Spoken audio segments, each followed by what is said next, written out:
Болоод News мэдээлж байна. Дэлхийн эрүүл мэндийн байгууллага болон гигантжууд хүүхдийн судалгааны эмнэлэг нь зарим улс орнуудад хүүхдийн хорт тавдрыг эмчлэх эмийг үн төлбөргүй нийлүүлэх ажлыг эхлүүлсэн байна.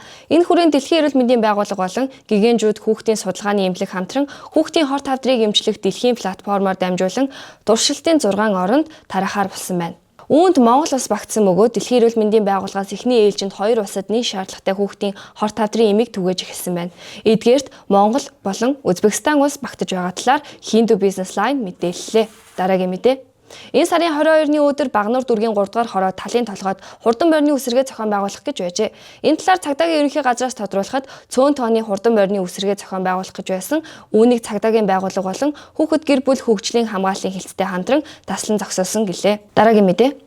Сар шинийн баяртай холбоотойгоор 2 дугаар сарын 22-наас 27-ны хооронд автомашинуудыг улсын дугаарын тэгш сандгоогоор ангилан замын хөдөлгөөнд оролцуулах болсон. Тиймээс өнөөдөр буюу 2025 оны 2 сарын 24-нд сондгоо тоогоор төгссөн улсын дугаартай автомашин замын хөдөлгөөнд оролцсон. Тодорхойлбол энэ сарын 22, 24, 26-ны өдрүүдэд сондгоо, 23, 25, 27-ны өдрүүдэд тэгш тоогоор төгссөн автомашинууд замын хөдөлгөөнд оролцох юм а.